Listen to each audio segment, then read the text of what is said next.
Okay guys, सो आज हम सीखेंगे कि ब्लेंडर में बेसिक कुछ मटेरियल्स होते हैं वो किस तरह बनाते हैं। तो मैंने एक नया ब्लेंडर फाइल खोला है। ठीक है, तो मैं इसमें कि पहले क्या करूँगा कि पहले मैं सब कुछ डिलीट कर देता हूँ। सारा सेलेक्ट करके मैं डिलीट कर देता हूँ। डिलीट की मैंने दबा दी अपने उस पर कीबोर्ड पे। अब मैं क्रिएट करूँगा मैश यूवी स्फीयर क्रिएट कर देते हैं। ठीक है, अब अभी आप देख सकते हैं कि इसकी जो है काफ़ी ये मतलब वो है ज़्यादा, इसमें एजेस हैं और शार्प है बहुत ज़्यादा ना, तो स्मूथ नहीं है इतना ज़्यादा। तो ये अगर आप किसी और चीज़ को क्लिक किए बगैर यहाँ पे नीचे बॉटम लेफ्ट हैंड कॉर्नर पे आते हैं तो आपको ये ऑप्शन मिलेगा ऐड यूवी स्फीयर का। इसमें अगर आप ये इसको दबाते हैं साइड पे, तो फिर क्या होगा, फिर आपको ऑप्शंस बनेंगे उसकी इसके रिलेटेड ना, स्फीयर के रिलेटेड। अब अगर आप इन सेगमेंट्स को इंक्रीज़ करते हैं ना, फॉर एग्जांपल अगर मैं सेगमेंट्स को इंक्रीज़ करता हूँ थोड़ा सा, आप देख सकते हैं ये जो मतलब ये जो वर्टिकल सेगमेंट्स हैं ना, ये बढ़ते जा रहे हैं। ठीक है, और अगर मैं रिंग्स को इंक्रीज़ करता हूँ तो ये इस तरह से बढ़ता जाएगा। ठीक है, तो इसे दोनों को लेट से मैं अगर 100 कर देता हूँ, ठीक है, 100 और 100, देख सकते हैं काफ़ी आप स्मूथ है। ठीक है, लेकिन अभी भी अगर हम बहुत ही जूम इन करें तो ये थोड़ा सा आ रहा है हल्का सा इशू ना, बिकॉज थोड़ी बहुत एजेस हैं। तो मैं क्या करूँगा, इसे सेलेक्ट करूँगा, राइट क्लिक करके शेड स्मूथ कर दूँगा। आप देखेंगे परफेक्टली स्मूथ हो गया हमारा। ठीक है, अब पहले तो हम एक बेसिक लाइटिंग सेटअप करते हैं। ठीक है, ऐड लाइट, एरिया लाइट। ठीक है, एरिया लाइट ऐड करते हैं, जी शिफ्ट जी मूव करते हैं इसको तकरीबन यहाँ पे। वो जो बेसिक 3 पॉइंट लाइटिंग सेटअप हमने सीखा था वही मैं क्रिएट करने वाला हूँ। जी जी थोड़ा सा ऊपर ले आते हैं, टॉप व्यू में जाते हैं, हल्का सा इसे इधर ले आते हैं, और आई थिंक बस हम इसे पोजीशन कर लें सही तरीके से। तो ये एक लाइट होगी हमारी, इसको हल्का सा सेंटर में पोजीशन करते हैं। ठीक है, एक ये हमारी लाइट होगी। अगर मैं ऊपर जाऊँ और इसको लाइट को सेलेक्ट करके शिफ्ट डी दबाऊँ और इसको यहाँ पे ले आऊँ और मैं इसे रोटेट कर लूँ और दबा के, और अब मैं ऐसे अगर मैं ऐसे ऐसे ऊपर रोटेट करूँ, ठीक है, और मैं इसे जी जी नीचे ले जाऊँ, तो ये बेसिकली हमारी जो है फिल लाइट जो है वो बन गई है। ठीक है, तो एक second, I think that should be fine. ठीक है, ये हमारी फिल लाइट बन गई है, ये हमारी की लाइट बन गई है। और back light, oops my bad, back light अभी के लिए मैं नहीं बना रहा। ठीक है, बिकॉज इसमें आई डोंट थिंक ज़रूरत है इतनी बैक लाइट की। तो ठीक है, फर्स्ट ऑफ ऑल मैं जाता हूँ, पहले रेंडर करता हूँ इसे। रेंडर मोड में अगर मैं जाऊँ तो आप देख सकते हैं कि अभी तो ऑब्वियसली बुरा लग रहा है, बिकॉज पहली बात हम ईवी रेंडर इंजन में इसको हम स्विच करते हैं साइकिल्स में। बाय द वे, अगर आपके पास जीपीयू है तो आप just make sure to switch in this GPU compute. इस पर आप आएंगे तो फिर ज़्यादा थोड़ी फास्ट रेंडरिंग होगी अगर आपके पास जीपीयू है तो। अगर नहीं है तो फिर फ़ायदा नहीं है इसका करने का। ठीक है, आप देख सकते हैं कि बहुत ही डार्क है। ठीक है, पहले तो मैं जाता हूँ वर्ल्ड वर्ल्ड प्रॉपर्टीज़ में, और जो कलर है इसको मैं ज़ीरो कर देता हूँ, ब्लैक कर देता हूँ। ठीक है, अम, अब जो सिर्फ इस पे लाइट आ रही है ना स्फीयर पे, वो हमारी इन दो लाइटों से आ रही है। ठीक है, तो मैं इसको सेलेक्ट करता हूँ, इसकी जो स्ट्रेंथ है उसको, अच्छा नहीं सॉरी, इसकी स्ट्रेंथ नहीं, इस पे लाइट पे पहले जाना है, ग्रीन कलर का जो बल्ब बना हुआ है, इसकी जो पावर है इसको मैं कर देता हूँ 100 फॉर एग्जाम्पल। ठीक है, देख सकते हैं काफ़ी ये वो हो गया है, ब्राइट हो गया। ठीक है, और अगर मैं यहाँ पे जाके इस वाली को इंक्रीज़ करूँ तकरीबन 20, अगर मैं कर दूँ उसे, एक्चुअली 10 ही ठीक था, बिकॉज फिर बहुत कम डिफ्रेंसिएशन बन रही है, थोड़ी डिफ्रेंसिएशन ज़्यादा होनी चाहिए। इतना ठीक है आई थिंक। ठीक है, अब इस पे ना हम मटेरियल्स ऐड करना शुरू करते हैं। ठीक है, तो मैं इसे सेलेक्ट करता हूँ, लेट्स क्रिएट अ मटेरियल। अच्छा, सबसे पहले मैं आपको बताऊंगा कि एक नॉर्मल जो रफ़ मटेरियल होता है किसी कलर का, वो किस तरह क्रिएट करते हैं। तो मैं इसमें जाता हूँ न्यू मटेरियल में। ठीक है, अब हमारे पास मटेरियल आ गया, इसका आप कोई भी नाम रख सकते हैं। बेस कलर में मैं जाता हूँ तो यहाँ पे आप कोई भी कलर सेलेक्ट करेंगे। फॉर एग्जाम्पल अगर मैं ये कलर सेलेक्ट करता हूँ तो फिर आप देख सकते हैं कि ये उस कलर का बॉल बन गया है। अब मैं व्यू पोर्ट गाइड्स को मैं ऑफ़ कर देता हूँ, बिकॉज हम सिर्फ ताकि इसको देख सकें, बिकॉज हमें सिर्फ मटीरियल्स ही देखने ना, अभी और कुछ नहीं देखना हमने। तो इसको मैं थोड़ा साइज़ भी इंक्रीज़ कर देता हूँ। ठीक है, अब आप देख सकते हैं ये सिंपल नॉर्मल एक वो है, क्या कहते हैं इसे, रफ़ एक बॉल बन गया हमारा। ठीक है, फॉर एग्जांपल हमें इसे थोड़ा सा ग्लास वाला लुक देना था। ठीक है, ग्लास वगैरह देना है, ग्लास वाला लुक देना है, तो हम इसकी रफनेस को डिक्रीज़ करेंगे। आप देख सकते हैं आप ये ग्लास लग रहा है थोड़ा बहुत। ठीक है, ओबियसली इसे हम जैसे चेंज करते जाएंगे तो ये हल्का हल्का आपको ग्लास की वाइब देगा। आप ओबियसली इसमें रफनेस जो है 0.128 मैंने रखी है। अगर आप इसे बिल्कुल ही ज़ीरो कर देते हैं तो ये बहुत ही एक अनरियलिस्टिक ग्लास बन जाएगा, बिकॉज रियलिटी में ना किसी चीज़ की जो रफनेस होती है वो ज़ीरो होती है बिल्कुल ही, और ना किसी की 1 होती है। ठीक है, हमेशा रियलिटी में वैल्यूज़ मतलब एक ग्रेडियंट ही होता है। ठीक है, मतलब एक वैल्यू लाइक इन बिटवीन 0 और 1 होती है। तो अगर आपको रियलिस्टिक रिजल्ट चाहिए तो आप फिर 0 और 1 के बीच में कोई वैल्यू चूज़ करें। अब फॉर एग्ज़ाम्पल अगर मुझे इस तरह का हल्का सा एक रफ़ चाहिए लुक, अब ये आपको यूजुअली प्लास्टिक का लुक देता है। ठीक है, अगर मैं इसका कलर कोई फॉर एग्ज़ाम्पल इस तरह का कर देता हूँ, ठीक है, और मैं इसको हल्का सा अगर इंक्रीज़ करता हूँ, तो ये आपका बेसिकली जो शाइनी प्लास्टिक होता है ये वो वाला आपको लुक देता है। अगर लेट से मैंने इसे मेटालिक बॉल बनाना था तो उसका मेटालिक जो है मैं उसको इंक्रीज़ कर दूँगा, 1 कर दूँगा। अब देख सकते हैं आप बिल्कुल ही मेटल बन गया ये। अगर इसकी मैं रफनेस इंक्रीज़ करूँ तो फिर ये ज़्यादा एक मेटल बॉल की तरह लग रहा है, ठीक है। तो इस तरह मेटल बना सकते हैं। अगर मैंने लेट से इसे ग्लास का बॉल बनाना था, ठीक है, मतलब लाइक जिसमें से नज़र भी आ रहा हो, जिसके थ्रू नज़र भी आ रहा हो, रफनेस कम करूँगा मैं इसकी, मेटालिक 0 करूँगा बिकॉज ग्लास और मेटल टोटली डिफरेंट चीज़ें हैं। अब मैं इसकी ट्रांसमिशन 1 कर दूँगा, ठीक है। ट्रांसमिशन इसकी अगर मैंने 1 कर दी ना, अब क्या है, अब ये ग्लास बन गया आपका, ठीक है। इसके थ्रू आप देख सकते हैं।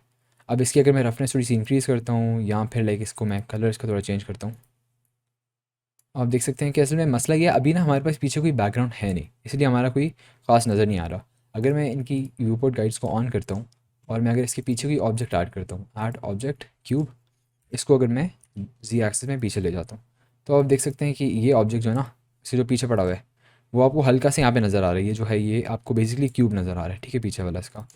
बिकॉज ऑब्वियसली अगर मैं इसे रिमूव करता हूँ फॉर एग्जाम्पल, तो देख सकते हैं ये आगे जो था वो क्यूब वो चला गया ऑब्वियसली, ठीक है।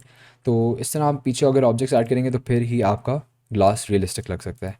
और असल में अगर आप फॉर एग्जांपल किसी एच डी आर आई का यूज़ करें, लेट्स से अगर हम कोई H D R I add करते हैं, कलर में जाके इन्वायरमेंट टेक्सचर और ओपन, यहाँ पे हम कोई H D R I add कर देते हैं इसमें। अगर फॉर एग्जांपल अगर हम ये होम टू वाला H D R I add करते हैं, इसमें आप देख सकते हैं जनरली काफ़ी चीज़ें होती हैं पीछे जिनको फिर वो रिफ्लेक्ट करता है। और एच डी आर आई से यूजली जो लुक होता है ना, आपको ज़्यादा रियलिस्टिक मिलता है। अभी आप इमीडिएटली नोटिस कर सकते होंगे, अगर मैं इसकी डी नॉइजिंग ऑन करूँ, आप इमीडिएटली नोटिस करेंगे कि काफ़ी ज़्यादा बेहतर लग रहा है, काफ़ी रियलिस्टिक लग रहा है। तो यूजली जो एच डी आर आईज़ होते हैं आपको बेहतर लुक प्रोवाइड करते हैं। तो मैं रिकमेंड करूँगा आप एच डी आर आई यूज़ करें। लेकिन फिर एच डी आर आईज़ का जो डिसएडवांटेज होता है वो ये होता है कि उनका रेंडर टाइम ज़्यादा होता है, यूजली ज़्यादा टाइम लेते हैं रेंडर होने में वो। तो ये बस आपने चीज़ जहन में रखनी होगी। अब फॉर एग्ज़ाम्पल अगर हम अगले मटेरियल की तरफ चलें, फॉर एग्ज़ाम्पल अगर हमें चाहिए कोई बाय द वे जो पुराने हमने मटेरियल्स बनाए थे वो मैं आपको एच टी आर आई में वो भी विजुलाइज़ करवा देता हूँ, ताकि आपको पता लगे कि हम असल में वो किस तरह के मटेरियल्स लगेंगे। ये आपका थोड़ा सा प्लास्टिक और वो जो रबर टाइप आपका फ़ील देता है कि रफनेस थोड़ी सी कम हो और आपका कलर भी सेट हुआ हो। और रफनेस बिल्कुल ही अगर ज़ीरो कर देंगे तो भी आपका ग्लास वाला लुक या फिर मतलब जैसे कहते हैं, कह सकते हैं कि प्लास्टिक या फिर ग्लास वाला आपको लुक दे रहा है, जो बहुत ही ग्लॉसी प्लास्टिक होती है, वो वाला आपको लुक दे रहा है। अगर आपने बनानी है स्किन, अब स्किन जो होती है ना, स्किन बनाना उसमें हम एक और चीज़ यूज़ करते हैं, उसको कहते हैं सब सरफेस स्कैटरिंग। अब सब सरफेस स्कैटरिंग ये होती है कि आपकी जो लाइट होती है ना, यूजली ऑब्जेक्ट्स में क्या होता है, आपकी लाइट आपके ऑब्जेक्ट को हिट करके या तो रिफ्लेक्ट करती है या फिर रिफ्रैक्ट करती है, ठीक है। अब सब सरफेस स्कैटरिंग अगर आप इंक्रीज़ करते हैं ना तो रिफ्रैक्शन ज़्यादा इंक्रीज़ होती है, ठीक है। तो इसमें होता ये है कि आपकी ऑब्जेक्ट के अंदर लाइट ज़्यादा ज़्यादा आ रही होती है, जिसकी वजह से आपके ऑब्जेक्ट को एक ग्लो मिलती है अंदर से, ठीक है, इंटरनल ग्लो से मिलती है ऑब्जेक्ट को, जिसकी वजह से वो थोड़ा सा स्किन की तरह लगने लग जाता है। अगर मैं इसकी रफनेस इंक्रीज़ करूँ और कलर अगर मैं इसका थोड़ा स्किन वाला कलर कर दूँ, फॉर एग्जांपल अगर इस तरह का कलर कर दूँ मैं, इस तरह का रादर समथिंग लाइक दैट, इस तरह का अगर मैं इसका कलर कर दूँ और अगर मैं सब सरफेस स्कैटरिंग को इंक्रीज़ करूँ, तो आप देख सकते हैं इसमें हल्की सी वो अभी तो खैर थोड़ी ज़्यादा हो गई है, वो अगर बहुत कम इंक्रीज़ करूँ, ये देख सकते हैं आप स्किन वाली वाइब जो होती है ना, वो आ रही है इसमें। अगर कोई फॉर एग्जांपल आपने कोई बंदे का सर बनाया है तो आप इस तरह का स्किन टेक्सचर आप बना सकते हैं उसके लिए। अब इसमें एक चीज़ आप चेंज कर सकते हैं अपने हिसाब से, वो है कि सब सरफेस कलर जो है ना, ये इसको अगर आप जो जो कलर चेंज करेंगे ना, उस कलर की वाइब आएगी इसमें, इसकी जो लाइट रिफ्रैक्ट होगी ना, वो उस कलर की आपको अंदर से नज़र आएगी। अब इसमें आप अगर मैंने ग्रीन किया है इसे, आप देख सकते हैं हल्की हल्की इसमें इसमें से ग्रीन ग्लो आ रही है। अब मुझे पता नहीं आपको नज़र से आ रही है या नहीं, अगर मैं इसको इंक्रीज़ करता हूँ तो फिर ग्रीन ग्लो जो है बढ़ती जाएगी। अब आप देख सकते हैं पूरा ऑब्जेक्ट ग्रीन हो गया हमारा, ठीक है। अगर मैं इसे थोड़ा सा हल्का सा रखता हूँ, और यूजुअली जो होती है स्किन में जो होती है ना, वो रेड कलर की होती है सब सरफेस स्कैटरिंग, ठीक है। तो इस तरह का अगर मैं हल्का सा इसे इंक्रीज़ करूँ और रफनेस को अगर मैं बढ़ा दूँ, because skin is pretty rough ना, स्किन शाइनी नहीं होती ज़्यादा, तो ये आपका बेसिकली जो है स्किन वाला मटेरियल या स्किन वाला टेक्सचर जो है वो बन गया है, ठीक है। तो ये यहाँ पे हो गया। अब हम अगली तरफ आते हैं, अगर आपने मेटल बनाना है, ठीक है, अगर मैं सब सरफेस को वापस ज़ीरो करूँ, कलर्स का मैं वाइट कर दूँ, सैचुरेशन इसकी ज़ीरो कर दूँ, हल्का सा ग्रे की तरफ ले आते हैं इसे और इसका मेटालिक बढ़ा देते हैं। अब ये बेसिकली आपका मेटल बन गया, ठीक है। लेकिन अब अगर आपको फॉर एग्जांपल अभी अगर आप इसे रेंडर होने देंगे ना, तो बिल्कुल ही स्मूथ ये मेटल बन जाएगा, ठीक है, बिल्कुल ही स्मूथ आपको टेक्सचर मिलेगा, जो कि रियलिस्टिक नहीं होता, बिकॉज असल में ऑब्वियसली नथिंग इज़ परफेक्ट, मतलब इस तरह परफेक्ट टेक्सचर आपको मिलना बहुत ही मुश्किल होता है असल में। तो अगर आपको इस तरह का लाइक थोड़ी हल्की से इसमें बम्प्स ऐड करने हैं, अगर मैं इसमें जूम करूँ, आप देख सकते हैं बिल्कुल ही परफेक्ट हो जाएगा ये, ठीक है, कुछ देर बाद। तो अगर आपने इसमें बम्प्स ऐड करने हैं ना, अगर आपने हल्का सा इसमें वो रियलिटी वाला फैक्टर ऐड करना है, फिर आप शेडिंग टैब में जाएंगे और ये किसी भी मटेरियल के लिए चल सकता है। इवन अगर आपने लेट से स्किन बनाई है, स्किन के भी पोर्स अगर आपने बनाने हैं तो उसमें भी आप इसी तरह का काम करेंगे। तो अगर मैं यहाँ पे आता हूँ और अब मैं क्या करूँगा, अब मैं ना वही जो पहले हमने बनाया था ना, नॉइज़ टेक्सचर हमने यूज़ किया था, नॉइज़ टेक्सचर कोई भी मैं सेलेक्ट करता हूँ, फॉर एग्जांपल नॉइज़ टेक्सचर, और मैं लिखूँगा नॉर्मल। ठीक है। अब नॉइज़ टेक्सचर किसी का भी हम नॉर्मल मैप यूज़ करेंगे। अब अगर फॉर एग्जांपल मैं ये वाला पिक करता हूँ, इसको इमेज सेव कर लेता हूँ ये, ठीक है। और इसे मैं इंपोर्ट करता हूँ इसमें, ठीक है। मैंने जस्ट ड्रैग इन कर लिया, इसमें कोई इसमें मुश्किल काम नहीं है। अब अगर मैं इसको लिंक कर दूँ, इसको मैं प्लग इन कर दूँ इसमें नॉर्मल में, अब होगा ये शुरू में आपको रिज़ल्ट ऑब्वियसली थोड़ा सा बुरा मिलेगा। देख सकते हैं कि थोड़ा अजीब सा लग रहा है, ठीक है। ये इसलिए क्योंकि हमने बीच में नॉर्मल मैप ऐड नहीं किया। अब हम शिफ्ट ए दबाएंगे, सर्च करेंगे नॉर्मल मैप, और इसको हम बीच में प्लग इन कर देंगे। अब देख सकते हैं आपको जिस तरह लाइक आप एक्सपेक्ट कर रहे थे उसी तरह का आपको लुक दे रहा है। बस ये हुआ क्या है कि इसके ऊपर नॉर्मल मैप लग गया। अब ये बहुत बड़ा है ऑब्वियसली, तो इस पर कंट्रोल टी दबाते हैं ताकि हम फिर इसकी साइज़ जो है, स्केल जो है हम कम कर सकें। स्केल इसको हम दबाते हैं और इसको हम कर देते हैं लेट्स से 20। अब जितना आप इंक्रीज़ करेंगे ना स्केल को, उतना ज़्यादा आपका वो होता जाएगा, छोटा होता जाएगा। 20 देख सकते हैं आप, बहुत ही ज़्यादा है, ठीक है। तो इससे हम 20 नहीं करते, इसे लेट्स से हम कर देते हैं 8 कर देते हैं फॉर एग्जाम्पल, ठीक है। अब मसला इस टेक्सचर का मैं बताऊँ क्या है, मसला इस टेक्सचर का ये है, आपको नॉइज़ वाला इफेक्ट तो आ रहा है, ठीक है। आपको मतलब जो हल्का सा रफनेस थी जो चाहिए थी वो तो आ रही है हमारे पास, लेकिन मसला ये है कि वो जो टेक्सचर है ना वो बार बार बहुत ज़्यादा रिपीट हो रहा है। जब रिपीट वो टेक्सचर हो रहा है ना, तो इसका हो क्या रहा है कि इसमें हल्की सी आपको लाइन्स ये नज़र आ रही हैं, बिकॉज वो टेक्सचर सीमलेस नहीं है। जहाँ पे अभी देखो ये तो एक इमेज है ना, कर बेसिकली क्या रहा है ब्लेंडर, कि उस इमेज को ना बार बार रख रहा है, ठीक है। इसको बार बार प्लेस कर रहा है उसे। अब उससे मसला ये हो रहा है कि वो इमेज जब बार बार रिपीट किया जा रहा है ना, तो फिर हमें ये रिपीटिंग में पैटर्न्स नज़र आ रहे हैं, ठीक है। इसलिए आपको यूजली जब आप कोई टेक्सचर सर्च करें ना, आपने लिखना होता है सीमलेस, नॉइस टेक्सचर नॉर्मल, या कुछ भी आप अगर आपने लिखना है सीमलेस। सीमलेस की स्पेलिंग मैंने गलत लिखी थी एनीवेज। इस तरह का आपने करना है, ठीक है। अब ये जो है ये सीमलेस टेक्सचर है। अब इसको आप कितना भी अगर आप वो करते हैं, इसे लेयर करते हैं, तो फिर ये होपफुली नहीं होना चाहिए, इसमें वाला मसला नहीं होना चाहिए। अब ये जो वेक्टर्स हैं ये मैं इसमें प्लग इन कर देता हूँ, और इसको मैं इसमें नॉर्मल में कर देता हूँ। तो अब आप देख सकते हैं कि ऑल्दो सीमलेस है, लेकिन अभी भी साइज़ बहुत छोटी है, इसलिए थोड़ा सा इफेक्ट आपको दे रहा है वो। तो इसको अगर लेट से हम 5 कर लेते हैं, तो अब मोस्टली आप देख सकते हैं हमारे पास वो जो सीम वाला इफेक्ट था वो इतना ज़्यादा नहीं है। तो आप देख सकते हैं इसमें जो हमें रफनेस वाला हल्का सा एलिमेंट जो चाहिए था वो मिल गया है। अब ऑब्वियसली एक स्फेयर के ऊपर तो बहुत ज़्यादा बुरा लग रहा है ये टेक्सचर, लेकिन असल में जब आप किसी एक्चुअल ऑब्जेक्ट के ऊपर इसे यूज़ करेंगे, तो फिर यूजली जनरली काफ़ी अच्छा लगता है ये। अगर आपने इसे बिल्कुल ही इस तरह का बनाना है, अब ये आपको यूजली इस तरह का टेक्सचर आपको मिलेगा पानी में। पानी का जो टेक्सचर होता है आप देख सकते हैं पानी की वेव्स लग रही हैं। अगर मैं इसे लेट से किसी प्लेन पे ऐड करता हूँ, लेट से मैं लेआउट में जाता हूँ और ऐड मैश प्लेन, ठीक है। अब मैं इसको ज़रा स्फेयर को ज़रा साइड पे करता हूँ, स्फेयर को साइड पे कर दिया मैंने, पानी को मैंने सेलेक्ट किया, और पानी पे वही वाला हम मटेरियल ऐड कर देते हैं, ठीक है। अब आप देख सकते हैं ये जो है, इसकी अगर हम ट्रांसमिशन भी ऑन कर दें ना, ट्रांसमिशन अगर इसकी ऑन कर दें, ठीक है, तो ये बेसिकली आपको पानी वाला जो है फील दे रहा है कि ये पानी है। ऑब्वियसली अभी रियलिस्टिक इतना नहीं लग रहा, बिकॉज हमने एक घर के अंदर पानी रखा हुआ है, तो मतलब वो ऑब्वियसली आपको वो वाली वाइब नहीं देगा। लेकिन अगर आप इसको प्रॉपर्ली किसी अच्छे HDRI के साथ यूज़ करेंगे, किसी अच्छे इन्वायरमेंट में ब्लेंड इन करेंगे, तो ये काफ़ी फिट आपको रिजल्ट देगा। मेटालिक अगर आप ऑन करना चाहें, लेकिन ये डिपेंड करता है ना आपको किस तरह का लुक चाहिए। अगर आपको इस तरह का पानी चाहिए तो इस तरह का रख लें, मेटालिक ऑन कर दें आपका इस तरह का बन जाएगा।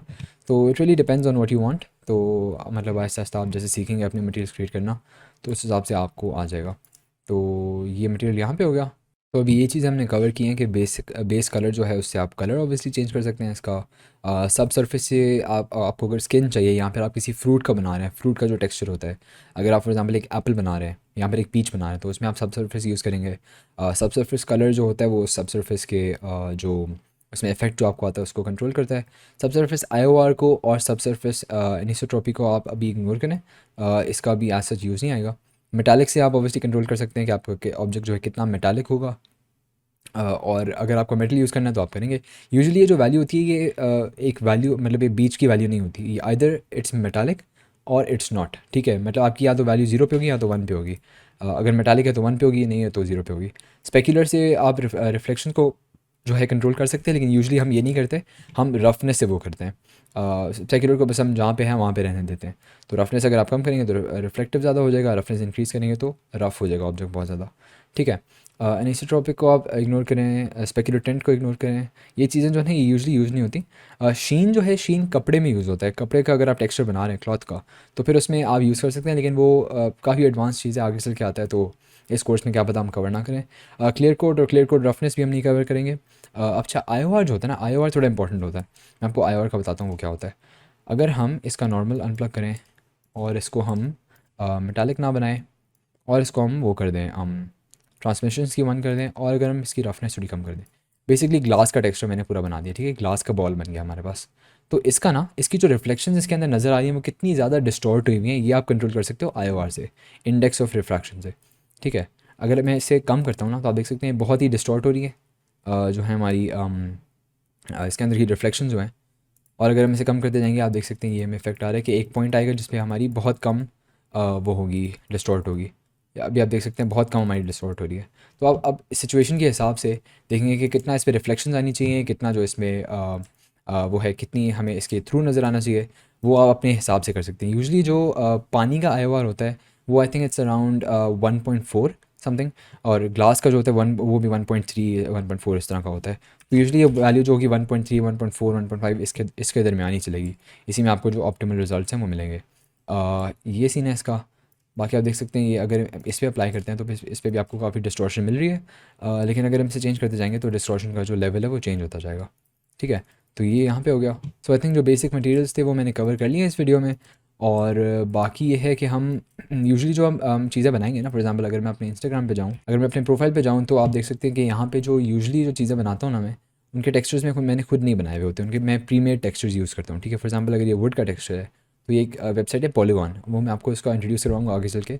उसके आप टेक्सचर्स पे यूज़ कर सकते हैं, क्योंकि खुद अगर आप बनाने बैठ गए ना टेक्सचर्स, तो काफ़ी ज़्यादा टाइम लग जाता है और इनएफिशिएंट होता है बहुत ज़्यादा। तो टेक्सचर बस आप उठाओ, और ये इवन मार्बल का जो टेक्सचर है, ये वही टेक्सचर है बाय द वे जो इस पे इस चेस्ट वाले पीस पे लगा हुआ है। ये सेम टेक्सचर है, वही टेक्सचर मैंने यूज़ किया था। प्लस में इवन ये जो मून मैंने बनाया था, इसका भी मैंने क्या किया था, स्फेयर लिया, उस पर मून का टेक्सचर मैंने लगा दिया, ठीक है। तो इस तरह आप डिफरेंट टेक्सचर्स को मिक्स एंड मैच करते हैं, and that's how it works. लेकिन ये जो गाड़ी है, फॉर एग्जांपल गाड़ी का मैंने खुद बनाया था टेक्सचर, बिकॉज ये बहुत बेसिक टेक्सचर था। आपको सिंपली बस मैंने क्या किया, मैंने कलर्स का ब्लैक सेट किया, रफनेस कम की, और मेटालिक ज़ीरो किया मैंने, बस एग्जैक्टली दैट्स डन। इसी तरह का टेक्सचर होता है। प्लस में ये जो था, ये जो हमारी एनिमेशन थी, इसमें मैंने क्या किया था, इसमें मैंने वही किया कि कलर मैंने ऑरेंज किया, रफनेस मैंने बहुत कम कर दी, ज़ीरो नहीं की थी, 0 पॉइंट लाइक बहुत लाइक कम वैल्यू थी उसकी, तो वो किया। बाकी मैंने इसका मेटालिक मेरे ख्याल में 0 ही रखा था। तो दैट्स दैट। और कभी कभार ये होता है कि इवन आपका जो ये जैसे गाड़ी है, ऑल्दो है तो मेटालिक, ठीक है, लेकिन आप इसे इसका मेटालिक जो होगा वो 0 सेट करेंगे, बिकॉज क्योंकि क्या होगा कि आपको फिर मेटालिक में ना बहुत ही अजीब सी लुक दे रहा होता है, तो वो आप अपने हिसाब से चेक करेंगे कि किस तरह का आपको लुक चाहिए, तो उसके हिसाब से चेक कर सकते हैं आप। जैसे ये मटेरियल है, इसमें मैंने क्या किया, इसमें मैंने नॉर्मल ऐड किया, ठीक है, रफनेस में ऐड किया, और फिर मैंने इसको मेटालिक 100 सेट कर दिया, 1 सेट कर दिया मेटालिक मैंने इसका, और जो रफनेस है उसको मैंने काफ़ी कम कर दिया। तो ये सीन है। काफ़ी सिंपल टेक्सचर्स हैं, काफ़ी बेसिक मटेरियल्स ऐड करते हैं चीज़ों में, ज़्यादा मुश्किल नहीं होता। अब ये फॉर एग्जांपल अगर आप इसे ले लें, तो इसे मैंने क्या किया, बस कलर ऐड किया मैंने, और मैंने इसमें जो रफनेस है वो मतलब तकरीबन आधे से थोड़े कम कर दी, ताकि लाइक रफ़ हो लेकिन बिल्कुल ही रफ़ ना हो। और प्लस में मैंने इसमें भी वही 3 पॉइंट लाइटिंग सेटअप यूज़ किया था। तो बस ये सीन है, और ज़्यादा मुश्किल नहीं है। आप इंशाल्लाह आहिस्ता आहिस्ता प्रैक्टिस के साथ सीख जाएंगे ज़्यादा। और बस ये है कि आपने प्रैक्टिस बहुत ज़्यादा करनी है। आपने अब फॉर एग्जांपल आज का वैसे ही मैं आपको असाइनमेंट दे रहा हूँ, असाइनमेंट आपका ऑल्दो जो ऑफिशियल असाइनमेंट है वो तो डिफरेंट होगा, लेकिन आपका असाइनमेंट ये है कि आपने ये चीज़ बनानी है, ठीक है, ये चीज़ बनानी है आपने, बिल्कुल बेसिक इसमें शेप्स यूज़ हुए हैं। ये स्फेयर हैं, ये मैंने सिंपली एक टोरस लिया और उसको आधा काट दिया मैंने, तो इस तरह बन गया। प्लस में ये सिलेंडर्स थे जिनको मैंने बेवल किया था साइड से, और इनको मैंने लाइक स्मूथिंग की थी थोड़ी बहुत। अब बात ये है, इसमें सब डिविजन सर्फेस मैंने यूज़ किया था। सब डिविजन सर्फेस जो होता है वो एक मॉडिफायर होता है, और मॉडिफायर्स अभी तक हमने कवर नहीं किए।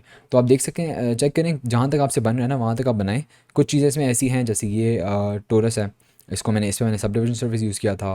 फॉर एग्जांपल ये है, इसकी मैंने मॉडलिंग की थी, इसको मैंने इंसेट यूज़ किया था इसमें, और मैंने एक्सट्रूड यूज़ किया था। तो ये आप आराम से बना सकते हैं। बाकी जो है कुछ चीज़ें आप इसमें बना सकते हैं, कुछ चीज़ें नहीं बना सकते, लेकिन I like you to try, आप ट्राई करें और चेक करें आपसे कितना बनता है। तो इंशाल्लाह फिर आगे चल के क्या पता हम ये एक ट्यूटोरियल भी मैं इसका बना दूँ ताकि आप फिर फॉलो कर लें उसे। तो that is it for today guys, और मैं इंशाल्लाह आपसे मिलूँगा अगली वीडियो में। So just be sure to practise Blender. आपने प्रैक्टिस करते रहना है, क्योंकि प्रैक्टिस से ही आप सीखेंगे।